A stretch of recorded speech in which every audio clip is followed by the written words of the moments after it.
Hello, class. Good morning. Okay, so today Mrs. Vasquez asked that I go over with you all something called MLA format. Does anyone know what MLA format is? It's the way we're supposed to write our papers. Excellent, yes. MLA format is a type of format or layout, or like you said, way to write a paper. And it's also a way to cite, especially research papers and references. So to go more deeper into this concept, I'd like to go over with you all a PowerPoint that I made about MLA. So let's go over our PowerPoint together. Yay! Okay, so as we just went over in our PowerPoint, I'd like to go ahead and overview some of our main points that we went over just now. So we did say that what kind of font needs to be used in your MLA paper? Times New Roman. Very good. And what size font do we need to use? 12. Excellent. And what about the spacing? Double. Great. And the margins? 1 inch all around. Wow, you guys are just on fire today. We also do need an appropriate heading as well as a running header. And what does the running header have? Our name. And what else? The page. Very good. Yes, it includes your last name as well as the page number, which would be on the left-hand corner. We do also have to make sure that we use the correct parenthetical citations within our paper, as well as credible sources. How many do we need for this research paper? 10. We need 4 credible sources, including 1 book. Yeah, so 10. That's really impressive, guys. Okay, so we do also have to be sure we use the correct citations within our bibliography or works cited page. And when is your paper due? May 20th. Excellent. Yes, May 20th, though. So I'll be sure to make note of that. So now that we've, this is an example of what an MLA format looks like, which I've already provided you with handouts so that you can see how it's all laid out. Of course, we have our heading, our running header, our title, as well as our body. You can see some practical examples in your sample paper as well.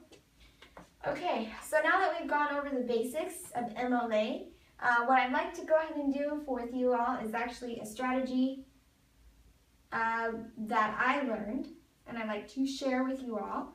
And this is about referencing and quoting within your research paper. And what does a duck say? Quack, quack. Yes, very good, yes. Ducks quack. And you might wonder why I'm asking you that.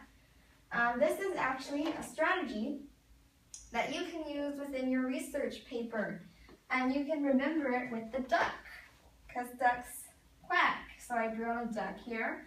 And does any of you know what quack stands for? Well, quack actually means quote, analyze, and connect. And this quack, there's no K. So it's quote, analyze, and connect. So that's what we're going to be doing with our research paper whenever we quote somebody. Okay, so let's go ahead and let's give an example of this strategy. What are some of the topics that you guys are doing in class for your research paper? Writing about the Great Depression. Excellent. Yes, that's a very good topic. I remember we went over that, and it does, of course, relate to your novel that we're reading in class today. What other topics did we go over? Writing about Lenny and how he's discriminated against because he's mentally ill. Excellent. That's a very good research topic, Timmy. Thank you for sharing. Yeah, that's a very good topic. And let's actually find some examples because, as we know, Steinbeck, he actually does criticize in his novel. He makes a critique about how mentally challenged people are discriminated against. And I think that that's really important, that we are made aware of that. So let's go ahead and find an example of a quote that he uses to support that idea. Okay, so I was looking through the book and I found this quote that I think really helps to support that maybe mentally ill people, they don't have it as easy as the rest of us, and we don't really make it easier for them. So here's a quote that I found, and the quote reads, does anyone want to read the quote? You? Yes, sir. Thank you very much. That ranch we're going to is right down there, about a quarter mile. We're gonna go and see the boss. Now look, I'll give him the work tickets, but you ain't gonna say a word. You just stand there and don't say nothing. If he finds out that you're a crazy bastard, what a crazy bastard you are, we won't get no job. But if he sees your work before he hears you talk, we're set.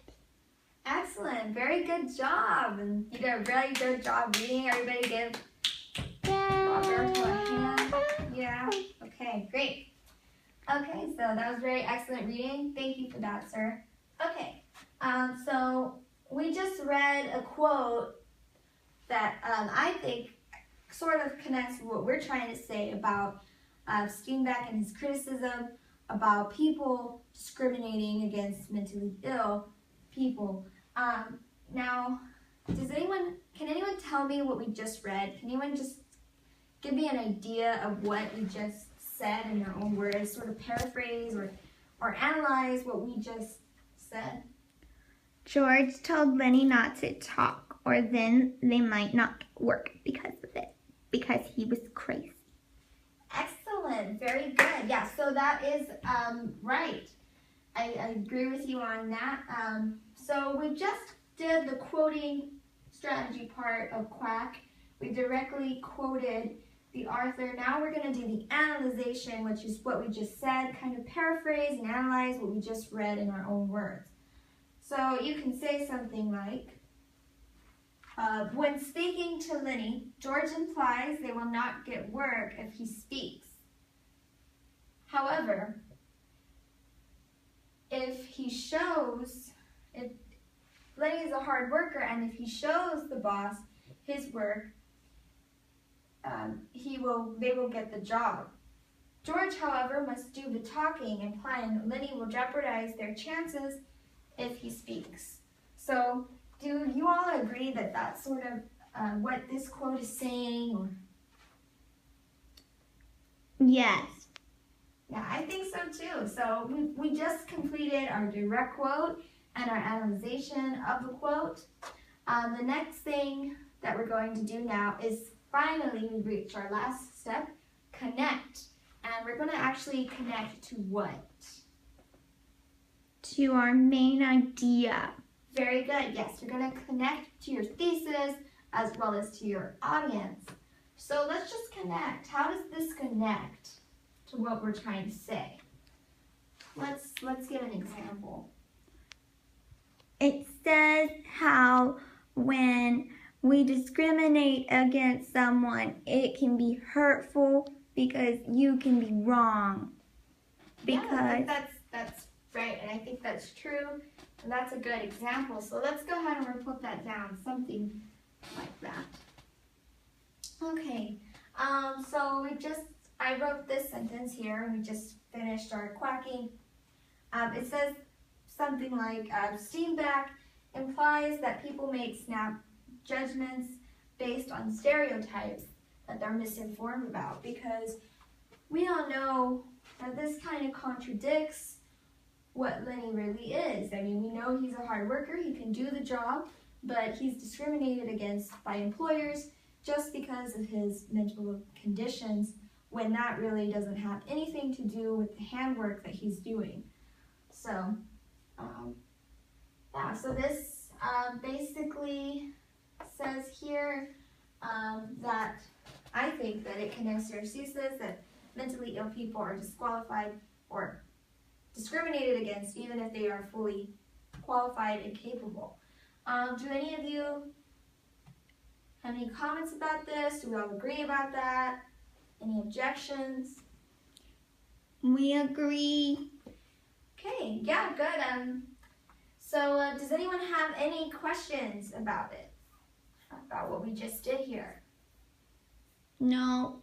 Okay, so that's very good. So what we are actually going to do today is we are going to do a repractice of what we just did, but with your own topics. I'm actually going to be pairing you all into groups so that you can produce your own quack. And I'm going to be, assessing that and looking around. But before we get started on your practice, do any of you have any further questions? No. Excellent. Well then, let's begin our practice.